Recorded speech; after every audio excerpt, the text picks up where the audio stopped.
성도는 이 땅에 소망을 두고 사는 세상 사람들과 달리 하늘에 소망을 두고 살아가야 합니다. 뿐만 아니라 성도의 그런 태도가 세상 사람들에게 복음의 메시지 그 자체가 된다는 사실을 기억해야 합니다. 세계로 선교교회 조 다니엘 목사님의 설교 말씀을 들으시겠습니다.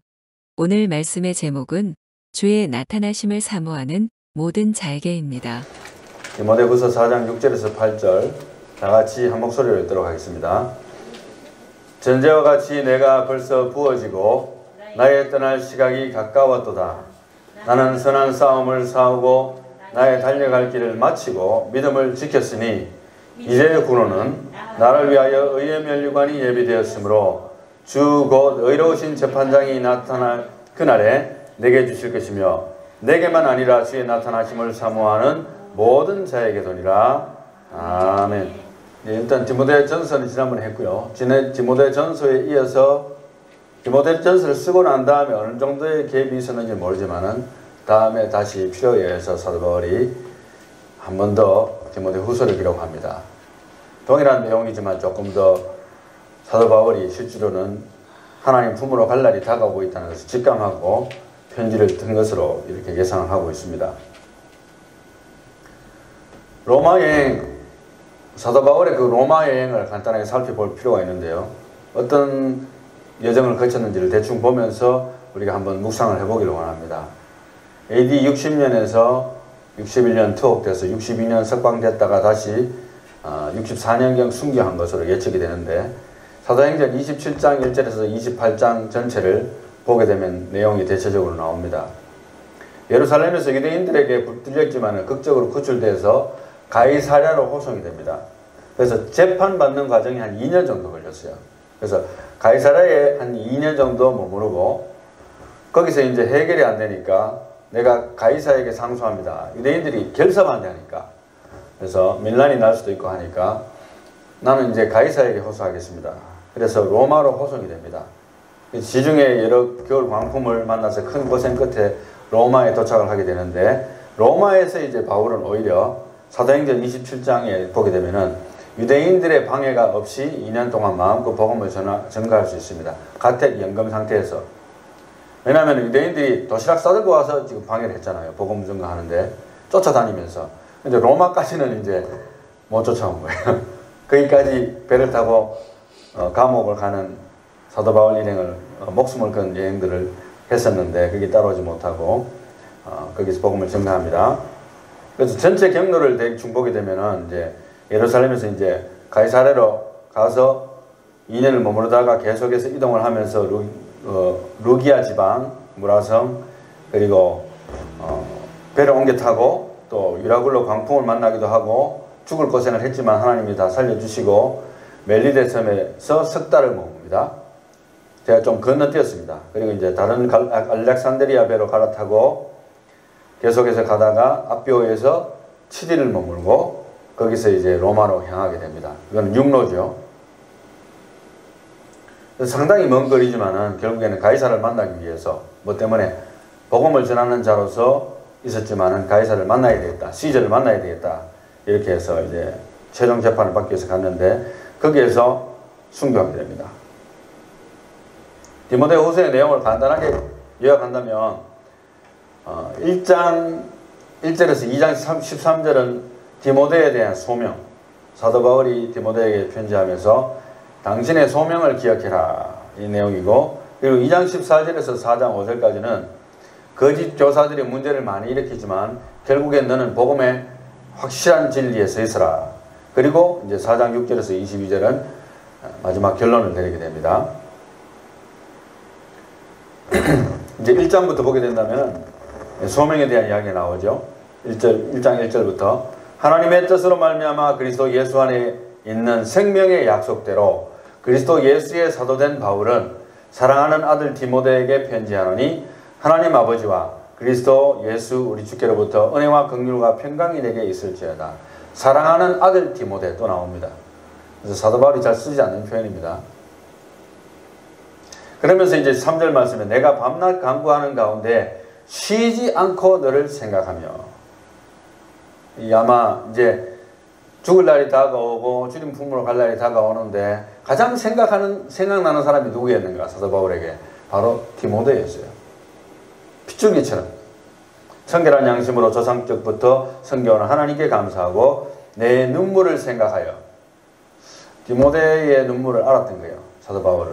그 내용이 무엇인지는 기록이 잘 안 되고 있습니다만은 네 눈물을 생각하여 너 보기를 원한다. 내 기쁨이 가득하게 하려 함이니 이는 내 속에 거짓이 없는 믿음이 있음을 생각합니다. 믿는 자들도 이렇게 지나놓고 보면 아, 저 사람 정말 참된 믿음 가지고 있다. 이런 사람 있잖아요. 사도 바울이 디모데 속에 있는 거짓 없는 믿음을 본 거예요. 이 믿음은 먼저 내 외조모 로이스와 내 어머니 유니거 속에 있더니 부모로부터 전수받은 믿음이에요. 물론 말씀을 통해서 받았지만 내 속에도 있는 줄을 내가 확신한다. 이렇게 이야기를 합니다. 그래서 우리 찬양에도 울지 말아라 주님 너의 곁에 언제까지나 함께하리라. 사도 바울도 위로를 받고 싶고 울고 있는 디모데에게도 위로를 주고 싶은 그런 마음으로 편지를 쓴 거예요. 지금 현재 사도 바울이 처한 상황은 이제 하나님께서 이제 나를 부르시는구나. 이제 여기서 결판이 결국 나에게 사형 선고가 내려지겠구나 하는 것을 알게 된 겁니다. 이런 상황 속에서 디모데 목사를 간절히 보고 싶다는 거예요.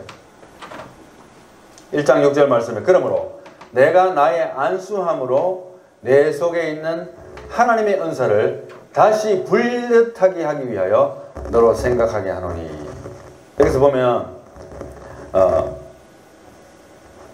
다시 하나님의 은사를 불릿하게 한다 했는데 The kindle afresh the gift of the God which is in you. 재밌는 것은 네 속에 있는 하나님의 은사라고 했습니다. 하나님의 은사가 디모데 속에 이미 있는 거예요. 재밌는 표현입니다. 그 은사들이 있는데 다시 한 번 더 kindle afresh. 그러니까 kindle이라는 말은 light or set on fire. 다시 불을 붙인다는 겁니다. afresh, 다시 again. 그러니까 다시 불을 붙일 필요가 있기 때문에 내가 안수함으로 너에게 다시 한번 너의 속에 있는 은사를 불리듯하게 하고 싶다. 이런 표현이거든요. 그래서 사실 뭐 아직 만나지도 않았는데 어떻게 안수할 수 있느냐 이렇게 생각하면 영적으로도 안수할 수 있어요. 꼭 뭐 사람이 손을 대야 안수하는 건 아닙니다. 그러나 또 만나게 되면 또 안수를 하겠죠. 두 가지로 다 볼 수 있는데 하여간 은사는 있는데 좀 더 불을 붙여야 되겠다는 거예요. 그런 식으로 이야기하고 있습니다. 그러면서 이제 7절 말씀에 하나님이 우리에게 주신 것은 1장 7절입니다. 하나님이 우리에게 주신 것은 두려워하는 마음이 아니요 오직 능력과 사랑과 절제하는 마음이니 그러므로 너는 내가 우리 주를 증언함과 또 주를 위하여 갇힌 자 된 나를 부끄러워하지 말고 오직 하나님의 능력을 따라 복음과 함께 무엇을 받으라? 고난을 받으라. Join with me in suffering for the gospel. 참 재미있는 표현입니다. 물론 본인이 지금 이제 죽음을 앞두고 있지만 사형 선고를 앞두고 있지만 디모데 너도 하나님을 따르는 종이 아니냐. 나를 부끄러워하지 말고 나와 함께 복음을 위한 고난에 참여하라는 겁니다. 다음대에 이렇게 가지고 어려서 이제 2장으로 넘어가게 되면 이제 거짓 교사들의 문제를 또 다루게 됩니다. 2장 16절 이하에 보게 되면은 망령되고 헛된 말을 버리라. 그들은 경건하지 아니하며 점점 나아가나니 그들의 말은 악성 종양이 퍼져난 것 같은데 그 중에 후메네오와 빌레도가 있느니라. 이런 사람들이 악성 종양과 같은 그릇된 복음을 증거한다는 거예요. 18절 말씀에 뭐라 하면은 진리에 관하여는 그들이 그릇되었도다. 부활이 이미 지나갔다 하므로 어떤 사람들의 믿음을 무너뜨리느니라. 이제 두 가지 정도로 짐작할 수 있는데요. 첫째는 그리스 철학에 기반해가지고 육체의 부활을 부정하는 행위, 아니면은 성령의 능력으로 이미 시작된 부활의 그 진리를 왜곡시키는 그런 진리들을 퍼뜨려 온 겁니다. 그리하여서 문제가 발생하게 된 거예요. 그것 때문에 이제 지적을 합니다. 부활의 진리는, 육체의 부활의 진리는 변함이 없이 진리다는 것을 강조하고 있고, 19절 말씀에 그러나 하나님의 견고한 터는 섰으니 2장 19절 인침이 일러 이르시되 주께서 자기 백성을 아신다 하며 또 주의 이름을 부르는 자마다 불의에서 떠날지어다 하였느니라. 올바른 진리 위에서 서 있으라는 거예요. 그런 사람들 말 귀를 기울이지 말라는 거예요. 오늘날도 이런 이상한 진리들을 퍼뜨리는 사람들이 생길 수 있습니다. 얼마든지. 그리고 아울러서 디모데전서 3장 1절에서 5절에는 미래, future, 미래 그리스도인들의 성향들에 대해서 경고를 해주고 있습니다. 너는 이것을 알라. 말세에. 성경에서 이제 말세라고 말을 나올 때는 말세의 기준이 뭡니까? 예수님의 부활 승천 이후부터 예수님이 다시 오실 때까지 그 광범위한 레인지, 2000년 전부터 지금도 그렇고 앞으로 오실 때까지가 다 말세예요. 예. 이 말세에 고통하는 때가 이르리라 했습니다.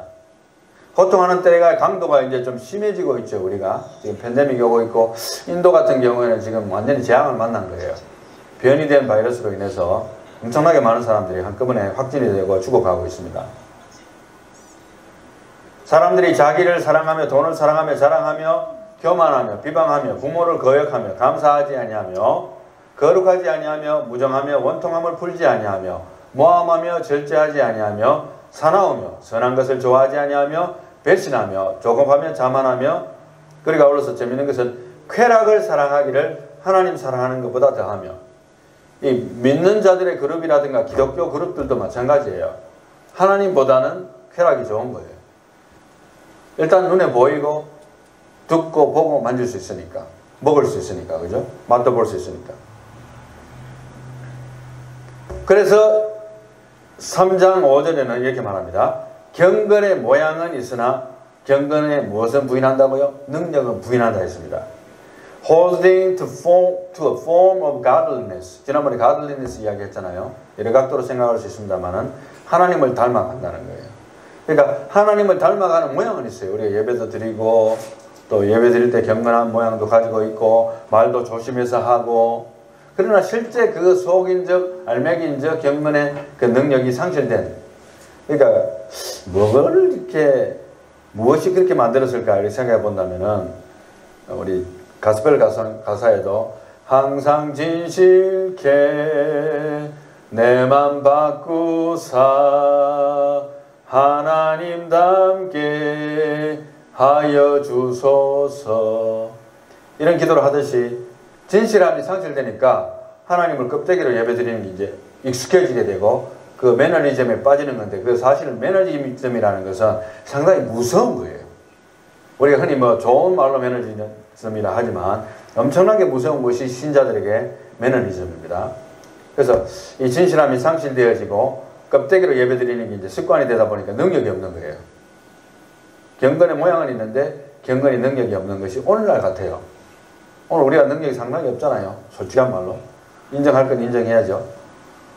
그래서 우리가 이 사도 바울의 경고가 오늘날 우리에게 이루어졌다고 해도 과언이 아닌 것 같아요.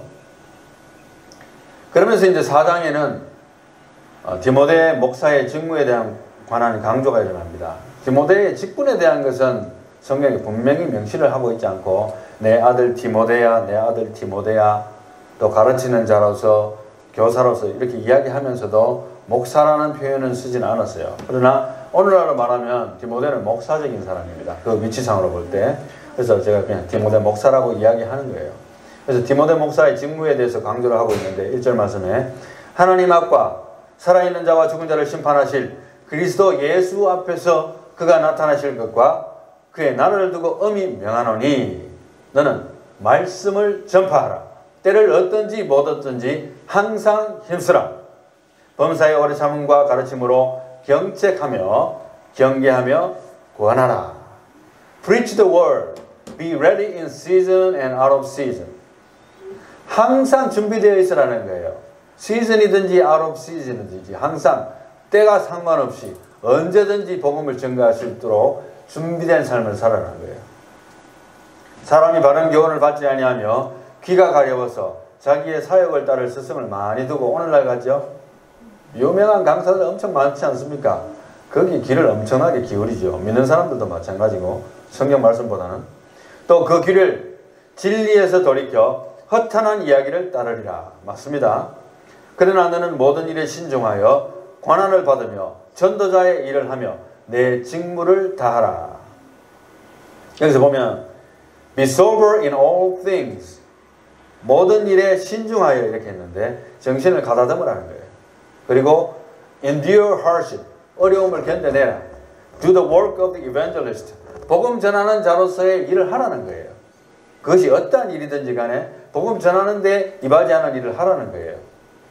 사도 바울처럼 텐트 메이커를 돼가서 하든지 어떻게 되든지 간에 사례를 받으면서 하든지 포커스는 중요한 것은 그게 중요한 게 아니고 복음을 내가 전하고 있느냐 안 있느냐 너는 전도자가 아니냐는 거예요. 여러분 목사가 왜 전도해야 되는 줄 아십니까? 전도를 제일 잘할 수 있는 사람이 사실 목사더라고요. 가만히 보니까. 그런데 전도 제일 안 하는 사람이 또 좀 목사예요. 이게 희한하죠. 제가 이걸 왜 느낀가 하면 직장 생활도 하면서 이렇게 사회생활 해보니까 야 이게 보통이 아닌 거예요. 마귀가 사회에서는 엄청나게 설치고 믿는 자들을 엄청나게 다운시키고 직장에서든지 비즈니스 상에서든지 대인관계에서든지 무너뜨리려는 마귀가 옵니다. 왜? 복음을 못 전하게 하기 위해서. 말씀에 굳게 서 있으면 그것을 물리칠 수 있는 가능성이 있어요. 그러나 말씀 위에 굳게 서 있지 않으면 넘어지잖아요. 그러나 말씀을 가장 가까이 하는 사람들이 사실 목사예요. 그런데도 불구하고 전도를 또 많이 열심히 안 하네. 그것은 뭔가 잘못된 거예요. 그것은 말씀에 대한 의무를 다하고 있지 않는 부분적인 것입니다. 왜냐하면 제가 전도, 노방전도 나가는 게 문제가 아니고 삶 속에서 내가 전도하고 있는가. 목사는 하나의 전도자입니다. 설교자가 되기도 하지만 전도자예요. 그래서 교회 성도들한테 당신들 왜 전도 안 합니까? 라고 말하는 것은 잘못된 것이 뭐냐 하면 목사부터 전도해야죠. 자기는 전도 열매 하나도 없으면서 성도들 보고 몇 명 전도했어요. 이게 말이 안 되는 거예요. 본인 자신이 나가서 전도하든 사람을 사귀어서 전도하든 신방에서 전도하든 병원을 가든 감옥소를 가든 전도를 해야 되는 거예요. 방법은 중요하지 않습니다. 중요한 것은 전도자의 직무를 네가 다 하고 있느냐는 거예요. 그게 중요하다는 거예요. 방법보다도. 항상 그거를 물어보는 것이 목사와 전도자와 모든 직분자들의 기본적인 의무고 모든 성도들의 의무입니다. 이제 사도 바울의 인생 마지막에 대한 이야기를 우리가 하고 있는데요. 오늘 본문 말씀을 다루기 전에 약간 뒤로 부분에 보면 인간관계를 정리하는 사도 바울이 나옵니다. 특히 마가에 대한 것인데 4장 9절 너는 어서 속히 내게로 오라. 디모데에게 이야기합니다. 대만은 이세 사랑을 사랑하여 나를 버리고 데살로니가로 갔고 그레스게는 갈라디아로 디도는 달마디아로 갔고 누가만 나와 함께 있느니라. 의사 누가는 그래도 의리를 지킬 뿐만 아니라 사도 바울의 건강을 돌보고 있었습니다. 네가 올 때에 마가를 데리고 오라. 그가 나의 일에 유익하니라. 두기고는 에베소로 보내었노라. 내가 올 때에 내가 들어와 가보의 집에 둔 겉옷을 가지고 오고 또 책은 특별히 가죽 종이에 쓴 것을 가져오라. 성경책 갖고 오라는 거예요. 구리 세공업자 알렉산더가 내게 많이 해를 입혔음에 주께서 그 행한 대로 그에게 갚으시리니 너도 그를 주의하라. 그가 우리 말을 심히 대적하였느니라. 여기서 마가를 데리고 오라 했는데요. 마가라는 사람은 사도행전 12장 12절에는 이렇게 나옵니다. 마가라 하는 요한의 어머니 마리아의 집에 가니 여러 사람이 거기에 모여 기도하고 있더라. 그래서 뭘 알 수 있습니까? 어머니 이름은 마리아예요. 근데 이제 예수님의 어머니 마리아는 아니고 이름만 똑같은 거예요. 마리아인데 이 마리아는 바나바의 누이입니다. 그러니까 바나바의 누이니까 이 마가 요한은 요한이라고도 하고 마가 요한이라고도 기록되는데 이 마가 요한은 바나바의 어떻게 됩니까? 조카가 됩니까? 네. 그러니까 바나바가 삼촌이 되는 거죠. 그런 관계라는 것을 알 수가 있습니다. 그 이제 풀지 못한 인간관계의 오해와 원망에 대해서 풀고자 하는 사도 바울의 의지가 보이는데요. 사도 바울과 마가 요한에 대한 거. 사도행전 13장 13절을 보게 되면 바울과 및 동행하는 사람들이 바보에서 배를 타고 밤빌리아에 있는 버가에 이르니 요한은 여기서 요한은 마가 요한을 말합니다. 마가를 말합니다. 좀 성경에 좀 헷갈릴 수는 있는데 분명히 제가 짚고 넘어갑니다. 요한이라고 기록됐지만 여기서는 마가입니다. 마가 요한은 그들에게서 떠나 예루살렘으로 돌아가고 그래서 좀 힘드니까 그냥 돌아가 버렸어요. 선교 여행을 하다가 뭐 내막은 자세히 기록이 안 됩니다, 사실은. 그런데 이제 건너뛰어서 이제 뭐 그래도 선교는 계속 하는 거죠. 힘드니까 갔나 보다 우리는 그렇게 짐작을 하는데, 바울과 바나바가 계속해서 사역도 하는 모습들이 보여지는데, 나중에 이제 사도행전 15장에 가게 되면 35절에 바울과 바나바는 안디옥에서 유하며 수다한 다른 사람들과 함께 주의 말씀을 가르치며 전파하니라. 며칠 후에 바울이 바나바들어 말하되 우리가 주의 말씀을 전한 각 성으로 다시 가서 형제들이 어떠한가 방문하자. 이제 복음을 증거했지만 다시 점검하자는 거예요. 점검 사역 순회하면서. 그러니까 이제 37절 말씀에 바나바는 마가라 하는 요한도 데리고 가고자 하나 자기 조카고 또 선교여행에 같이 가고 싶다. 이때 다시 조인을 했던 모양입니다. 그런데 이제 38절에 바울은 밤빌리아에서 자기들을 떠나 함께 일하러 가지 아니한 자를 데리고 가는 것이 옳지 않다 하여 서로 심히 다투어 피차 갈랐으니 바나바는 마가를 데리고 배 타고 구브로로 가고, 여기서 이제 제 개인적으로는 아마 하나님께서 결국에는 선교를 두 군데로 나누시기 위한 목적이 아니었던가 개인적으로 그렇게 생각을 합니다. 그래서 계속 그래도 뭐 나누어지더라도 미니스트리는 계속 되는 거니까요. 예. 근데 40절에 바울은 신라를 택한 후에 형제들에게 주의 은혜에 부탁함을 받고 떠나 수리아와 길리기아로 다니며 교회들을 경고하게 하니라. 바나바는 자기 조카 마가를 데리고 가고, 바울은 신라를 택해서 다른 곳으로 갑니다. 이게 이제 미니스트리의 방향이 나누게 되지만 결국에 하나님의 뜻 가운데서 계속적으로 하나님의 복음을 증거하는 일을 하게 됩니다. 굉장히 심하게 다투었다고 기록이 되어 있거든요.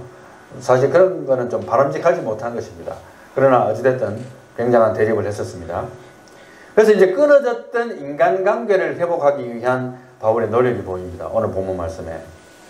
대사도 바울인데 말하면 다 오겠죠, 당연히. 근데 여기서 솔직히 이제 말씀을 묵상하면서 이렇게 보니까 바울과 끊어졌던 인간관계는 바울과 마가만이 아닌 것 같아요. 왜냐하면 그 이후에 바나바와 바울이 활동한 기록이 거의 없습니다.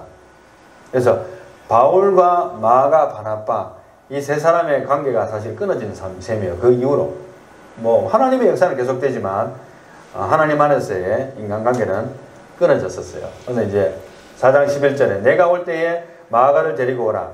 그가 나의 일에 유익하니라. Pick up Mark and bring him with you. 너와 함께 와라 디모데야.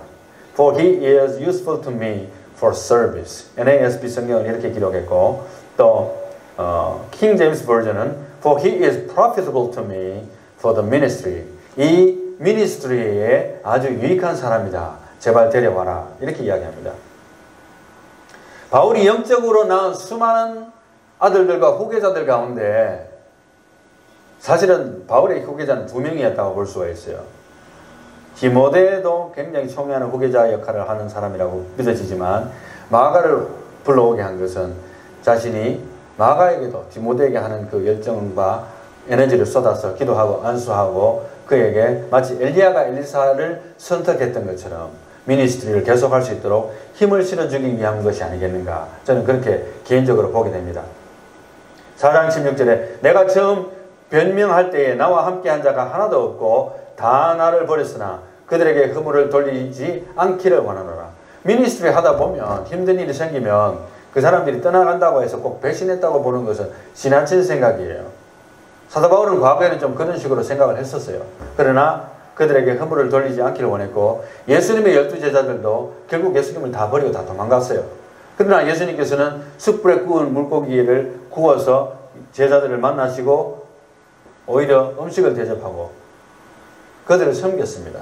40일 동안 봄을 보여주시고. 이게 바로 지도자의 모습이에요. 너 나를 배신했지, 나 너 다시 안 봐. 이거는 사실은 아직은 성숙되지 못한 모습이에요. 이제 본문으로 돌아갑니다. 디모데후서 4장 6절에서 8절. 이제 본격적으로 사도 바울의 유언적인 메시지입니다. 전제와 같이 내가 벌써 부어지고 나의 떠날 시각이 가까웠도다. 나는 선한 싸움을 싸우고 나의 달려갈 길을 마치고 믿음을 지켰으니 이제 후로는 나를 위하여 의의 면류관이 예비되었으므로 주 곧 의로우신 재판장이 그날에 내게 주실 것이며 내게만 아니라 주의 나타나심을 사모하는 모든 자에게도니라. 아멘. 여기서 디모데후서 4장 6절에 전제와 같이 내가 벌써 부어지고 이런 표현이거든요. 여기서 전제라는 것은 a drink offering, 마시는, 그죠? 이렇게 붓는 제사라는 것입니다. 민수기 15장 1절에서 10절에서 나오는 구약의 제사법에 속한 것인데, 제물 위에다가 마지막으로 포도주나 감람류 등을 이렇게 부어드리는 그것이 제사입니다. 민수기 15장 5절에 번제나 다른 제사로 드리는 제물이 어린 양이면 전제로 포도주 4분의 1 흰을 준비할 것이요. 포도주죠. 그래서 4분의 1 흰이라고 하는 것은 3.6리터 정도 됩니다. 그리고 3.6리터는 거의 한 0.95 갤런 정도 돼요. 그러니까 거의 1갤런으로 잡으면 됩니다. 그러니까 한 흰이라고 하면 그냥 한 갤런 이렇게 생각하는 게 편할 것 같아요. 거의 비슷하니까.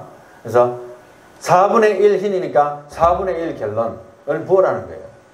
그리고 6절 말씀에 수량이면 소재로 고운 가루 10분의 2에 기름 3분의 1 흰을 섞어 준비하고 3분의 1 갤런, 그죠? 그리고 7절 말씀에 전제로 포도주 3분의 1 흰, 그리고 3분의 1 갤런을 들여 여호와 앞에 향기롭게 할 것이요. 번제로나 서원을 갚는 제사로나 화목제로 수송아지를 예비하여 여호와께 드릴 때에는 소재로 고운 가루 10분의 3 에바에 기름 반 흰을 섞어 2분의 1 흰이죠. 2분의 1 갤런 섞어 그 수송아지와 함께 드리고 전제로 포도주 반 흰 2분의 1 갤런을 들여서 여호와 앞에 향기로운 화제를 삼을지니라. 이제 전제에 대한 것은 이해를 하실 겁니다. 제사에 더해지는 어디셔널 제사라고 보시면 될 것 같아요. 제물 위에 마지막으로 붓는 그런 것. 그러니까 마지막 희생이 되는 거예요. 그러면서 이제 사도 바울은 그 모든 자기의 선한 싸움을 마치고 믿음을 지켰지만은 그 모든 의의 면류관이 예비된 것이 남아는 것이 아니라는 것을 이야기하고 있는데 7절 다시 읽습니다.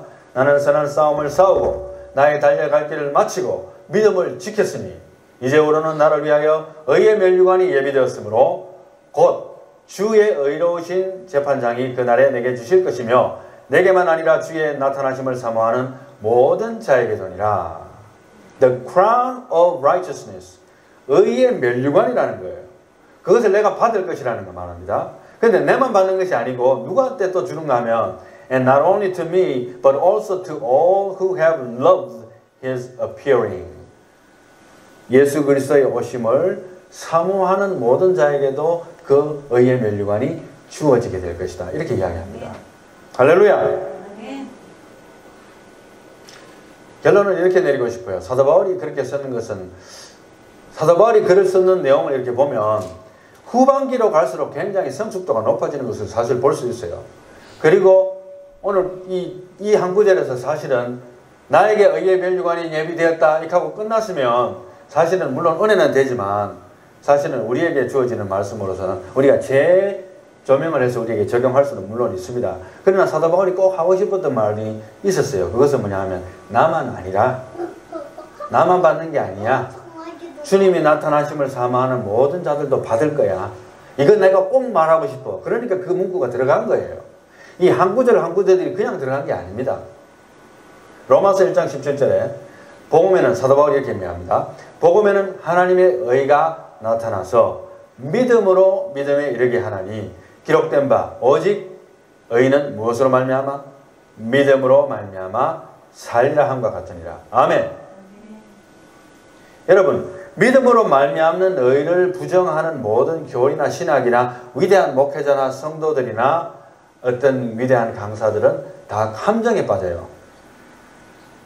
그것은 뭐냐 하면은 더 이상 복음이 아닌 거예요. 예수가 빠졌으니까. 예수 없이 예수 위에 내가 올라가서 내 의를 쌓고 앉는 거예요.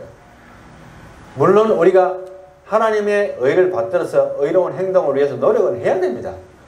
제가 얼마 전에 어떤 아이로부터 질문을 받았어요. 질문은 뭐냐 하면 예수님을 믿어도 열심히 말씀대로 열심히 살아야지 천국 가지요. 제가 대답은 뭐라고 했을까요?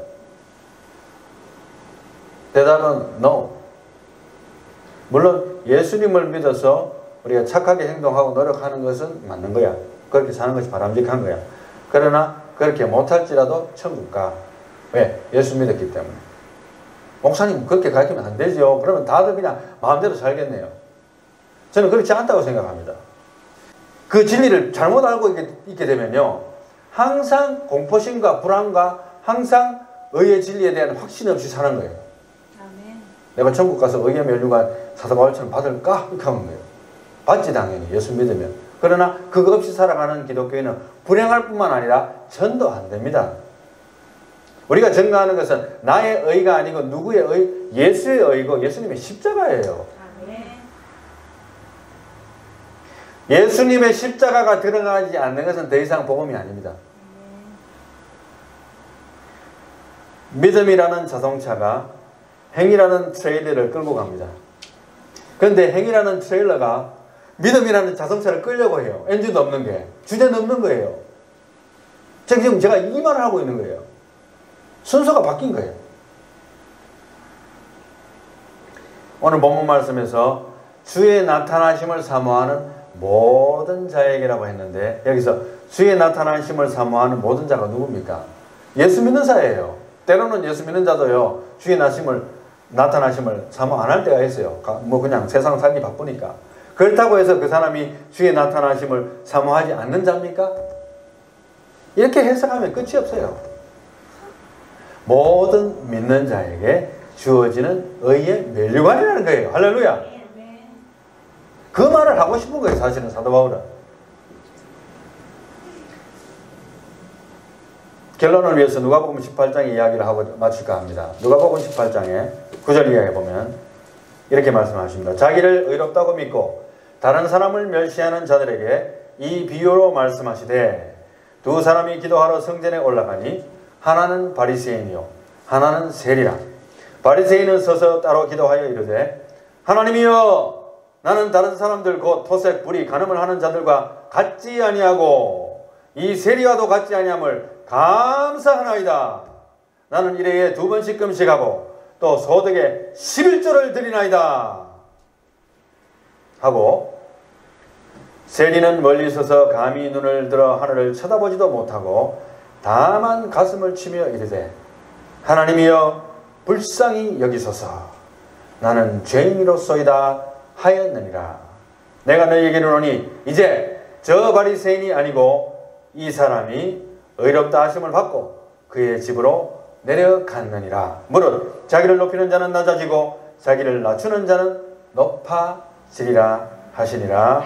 아멘. 무엇입니까? 의의 면류관을 받을 수 있는 조건은 여러분들의 행동이 아니고 예수 그리스도의 피를 믿음으로 내가 그 의의 면류관을 받는 겁니다. 할렐루야.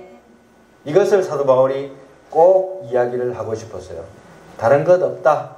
너에게 복음에 착심하라는 거예요. 디모데야, 네가 다른 데 귀를 기울이지 말라는 거예요. 더 이상 시간 없다는 거예요. 네가 네 자신의 디프레션에 빠질 시간 없다는 거예요. 차라리 포도주를 쓰고 네 위장병을 고치더라도 단단하게 마음을 먹고 복음을 증거하라는 거예요. 엉뚱한 사람들이 와서 다른 복음이 있다고 해서 희석시키거나 좀 더 위대한 것이 있다고 말을 하면서 사람들을 끌 때에 거기 현혹되지 않도록 너는 복음만 증거하라는 거예요. 뭡니까? 십자가만 전달하라는 거예요.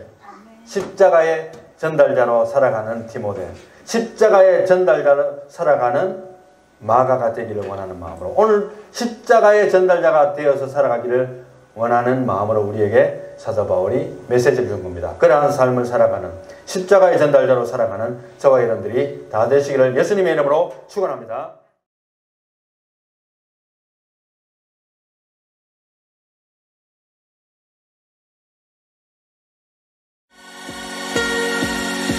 This is Sagaro Mission Church, Federal Way, Washington, United States of America.